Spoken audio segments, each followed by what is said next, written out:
Okay guys, നിങ്ങളൊരു gamer ആയിക്കോട്ടെ, അല്ലെങ്കിൽ ഒരു സ്റ്റുഡൻ്റ് ആയിക്കോട്ടെ, അതും അല്ലെങ്കിൽ ഓഫീസിൽ വർക്ക് ചെയ്യുന്ന ഒരാളായിക്കോട്ടെ, നിങ്ങൾക്ക് എല്ലാവർക്കും പറ്റുന്ന 5 കിടില ലാപ്ടോപ്പുകൾ ഞാനിന്ന് പറഞ്ഞു. സോ ഗൈസ്, അതിനു മുന്നായിട്ട് ഇതുപോലുള്ള വീഡിയോകൾ ഇനിയും ചെയ്യാൻ വേണ്ടി നിങ്ങളുടെ സപ്പോർട്ട് കൂടിയേ തീരൂ. So please do subscribe. Let start.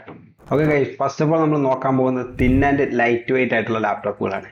ഇത് ഗെയിമേഴ്സിന് വേണ്ടിയിട്ടുള്ളതല്ല, സ്റ്റുഡൻസിനോ അല്ലെങ്കിൽ സാധാരണ ഓഫീസ് വർക്കൊക്കെ ചെയ്യുന്നവർക്ക് വേണ്ടിയിട്ടുള്ള അത്യാവശ്യം നല്ല പവർഫുൾ ആയിട്ടുള്ള ലാപ്ടോപ്പ് തന്നെയാണ്. പക്ഷേ ഗെയിമിങ്ങിന് യൂസ് ചെയ്യാൻ പറ്റില്ല, അത് നിങ്ങൾ ഓർമ്മയിൽ വെക്കുക. ഇതിൽ ഞാൻ 2 ലാപ്ടോപ്പുകളാണ് ആദ്യം പരിചയപ്പെടുത്താൻ പോകുന്നത്. അതിൽ ഫസ്റ്റ് വൺ ആണ് ASUS Vivobook 15. Intel core i5 13th ജനറേഷനിൽ വരുന്ന യു ഗ്രേഡ് പ്രോസസ്സറാണ് ഇതിൽ ഉപയോഗിച്ചിരിക്കുന്നത്. കൂടാതെ 16 GB റാമും 512 GB SSD ആണ് ഇതിൽ സ്റ്റോറേജ് ആയിട്ട് കൊടുത്തിട്ടുള്ളത്. 15.6 ഇഞ്ച് വരുന്ന ഫുൾ HD ആന്റിഗ്ലർ ഡിസ്പ്ലേ ആണ് ഇതിൽ കൊടുത്തിട്ടുള്ളത്. കൂടാതെ ഇതിൽ കൊടുത്തിട്ടുള്ള ഗ്രാഫിക്സ് ഇന്റൽ ഐറിസ് ആയിരിക്കും. കൂടാതെ 50 വാട്ട് അവർ ബാറ്ററിയാണ് ഇതിൽ കൊടുത്തിട്ടുള്ളത്. തിൻ ആൻഡ് ലൈറ്റ് വെയിറ്റ് ലാപ്ടോപ്പുകളിൽ നല്ലൊരു ഓപ്ഷനാണ് അസൂസിന്റെ ഈ വിവോബുക്ക് 50 എന്ന് പറയുന്നത്. നോർമൽ യൂസേജിനോ അല്ലെങ്കിൽ നിങ്ങൾ ഓഫീസ് വർക്ക് ഒക്കെ ചെയ്യുന്നവർക്ക് പറ്റിയിട്ടുള്ള നല്ല കിഡിലൻ ലാപ്ടോപ്പാണ്. i5 13th ജനറേഷൻ യു പ്രോസസ്സറാണ് ഇതിൽ കൊടുത്തിട്ടുള്ളത്. സോ ഗെയിമിംഗ് എന്ന പരിപാടിയിലേക്ക് നോക്കുക വേണ്ട. So thin and light weight ആയിട്ടുള്ള നല്ല ബാറ്ററി ബാക്കപ്പും കിട്ടുന്ന ഒരു ലാപ്ടോപ്പാണ് നിങ്ങൾ നോക്കുന്നതെങ്കിൽ അസൂസിന്റെ വിവോബുക്ക് 50 നിങ്ങൾക്ക് ചൂസ് ചെയ്യാവുന്നതാണ്. അടുത്തതായിട്ടും ഈ കാറ്റഗറിയിലുള്ള മറ്റൊരു ലാപ്ടോപ്പ് കൂടി പറഞ്ഞുതരാം. Samsung Galaxy book 4. ഇതും ഒരു തിൻ ആൻഡ് ലൈറ്റ് വെയിറ്റ് കാറ്റഗറിയിൽ പെടുന്ന ലാപ്ടോപ്പാണ്. ഇവിടെ അസൂസിൽ കൊടുത്തിരിക്കുന്ന സെയിം പ്രോസസ്സർ തന്നെയാണ് ഇതിലും കൊടുത്തിട്ടുള്ളത്. i5 13th ജനറേഷനിലുള്ള യു ഗ്രേഡ് പ്രോസസ്സറാണ് ഇതിൽ കൊടുത്തിട്ടുള്ളത്.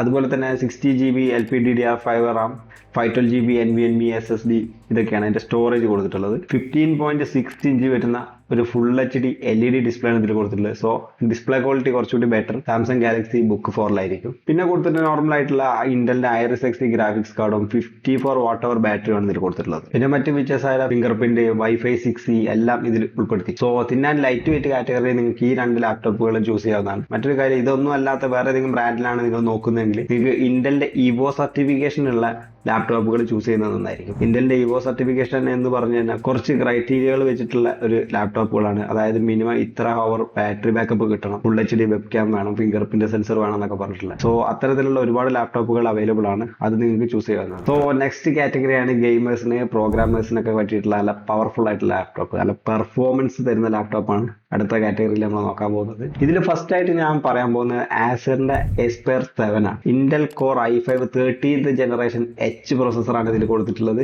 സോ പെർഫോമൻസ് അടിപൊളിയായിരിക്കും. കൂടാതെ 60 GB റാമും 512 GB SSD ഇതിൽ കൊടുത്തിട്ടുണ്ട്. 15.6 ഇഞ്ചിന്റെ ഫുൾ HD IPS ഡിസ്പ്ലേ ആണ് ഇതിൽ കൊടുത്തിട്ടുള്ളത്. കൂടാതെ ഇതിൽ കൊടുത്തിട്ടുള്ള graphics card NVIDIA RTX 3060 6 GB VRAM വരുന്ന ഗ്രാഫിക്സ് കാർഡാണ്. കൂടാതെ 54 വാട്ട് അവർ ബാറ്ററിയാണ് ഇതിൽ കൊടുത്തിട്ടുള്ളത്. ഈ പെർഫോമൻസ് ഓറിയന്റഡ് ആയിട്ടുള്ള ലാപ്ടോപ്പ് ആയതുകൊണ്ട് ബാറ്ററി ബാക്കപ്പിന് എടുത്ത് പറയേണ്ട കാര്യമില്ല, ശോകമായിരിക്കും. സോ ഗൈസ്, പെർഫോമൻസ് കാറ്റഗറിയിൽ അടുത്തായിട്ട് നമ്മൾ നോക്കാൻ പോകുന്നത് ലെനോവോയുടെ ലോഗ് സീരീസ് ഉള്ള ലാപ്ടോപ്പാണ്. ഇതിൽ കൊടുത്തിട്ടുള്ള പ്രോസസർ Ryzen 5 ഹെക്സാകോർ 7235HS പ്രോസസറാണ്. കൂടാതെ 24 GB ആണ് റാം ഇതിൽ കൊടുത്തിട്ടുള്ളത്. 512 GB NVMe SSD ആണ് ഇതിലുള്ള സ്റ്റോറേജ്. 15.6 ഇഞ്ച് വരുന്ന ഫുൾ HD പ്ലസ് 144 Hz വരുന്ന ഒരു കിടിലൻ ഡിസ്പ്ലേ ആണ് ലെനോവോ ഇതിൽ കൊടുത്തിട്ടുള്ളത്. ഇതിൽ യൂസ് ചെയ്തിട്ടുള്ള ഗ്രാഫിക്സ് കാർഡ് NVIDIA RTX 3050 ആണ്. അതും 6 GB ഗ്രാഫിക്സ് കാർഡാണ് കൊടുത്തിട്ടുള്ളത്. കൂടാതെ 60 വാട്ട് അവർ ബാറ്ററിയാണ് ഇതിൽ കൊടുത്തിട്ടുള്ളത്. ബാറ്ററി ബാക്കപ്പ് പിന്നെ നോക്കണ്ട, പെർഫോമൻസ് ഓറിയന്റഡ് ആയ ലാപ്ടോപ്പുകളിൽ ബാറ്ററി ബാക്കപ്പ് നോക്കിയിട്ട് ഒരു കാര്യമില്ല. മാക്സിമം പോയാൽ ഒരു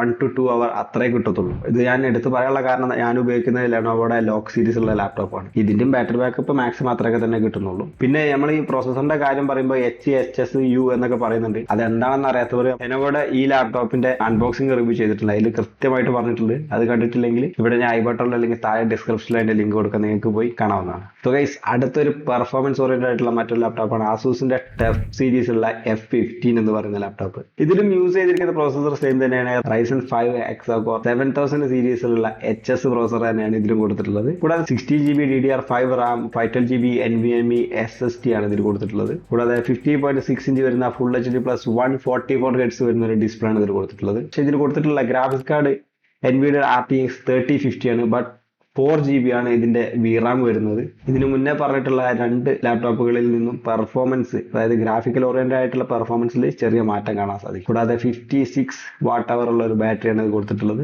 ഈ ലാപ്ടോപ്പിന് മറ്റൊരു കാര്യം കൂടി ഉണ്ട് എടുത്തു പറയാൻ. കാരണം ഇതിനു മുന്നേ പറഞ്ഞിട്ടുള്ള ഏസറിന്റെ ലാപ്ടോപ്പും ലെനോവോയുടെ ലാപ്ടോപ്പും ഓൾമോസ്റ്റ് 60,000 മേലെയാണ് നോർമൽ പ്രൈസ് വരുന്നത്. അത് ഓഫേഴ്സും കാര്യങ്ങളൊക്കെ കഴിച്ചിട്ട് നിങ്ങൾക്ക് 60,000 കിട്ടുന്നതാണ്. ബട്ട് ഈ ലാപ്ടോപ്പ് നോർമലി ഓൾമോസ്റ്റ് സെല്ല് ചെയ്യുന്ന പ്രൈസ് എന്ന് പറയുന്നത് ഒരു 57,000 റേഞ്ചിലായിരിക്കും. ഇത്രയും കാര്യങ്ങൾ വരുന്നിട്ടും അതിന്റെ റേറ്റ് 57,000 ആണ് ഓൾമോസ്റ്റ് വരുന്നത്. സോ ഗൈസ്, ഈ വീഡിയോയിൽ ഇത്രേ ഉള്ളൂ. ഈ പറഞ്ഞ ലാപ്ടോപ്പുകളിൽ എന്തിനെങ്കിലും കുറിച്ച് നിങ്ങൾക്ക് എന്തെങ്കിലും സംശയം ഉണ്ടെന്നുണ്ടെങ്കിൽ തീർച്ചയായിട്ടും നിങ്ങൾക്ക് താഴെ കമന്റ് ചെയ്യാവുന്നതാണ്. ഇത് മാത്രമല്ല, ഇനി നിങ്ങളുടെ അറിവിൽ ഏതെങ്കിലും ലാപ്ടോപ്പ് നമ്മൾ ഇതിൽ ഉൾപ്പെടുത്താത്തുണ്ടെങ്കിൽ അതും നിങ്ങൾക്ക് താഴെ കമന്റ് ചെയ്യാം. സോ ഗൈസ്, ഇതുപോലുള്ള വീഡിയോകൾ മിസ്സാവാതിരിക്കാൻ നമ്മുടെ ചാനൽ നിങ്ങൾ ഇതുവരെ സബ്സ്ക്രൈബ് ചെയ്തിട്ടില്ലെങ്കിൽ തീർച്ചയായിട്ടും സബ്സ്ക്രൈബ് ചെയ്യുക. നോട്ടിഫിക്കേഷൻ കിട്ടാനായി ബെൽ ഐക്കണും ക്ലിക്ക് ചെയ്യുക.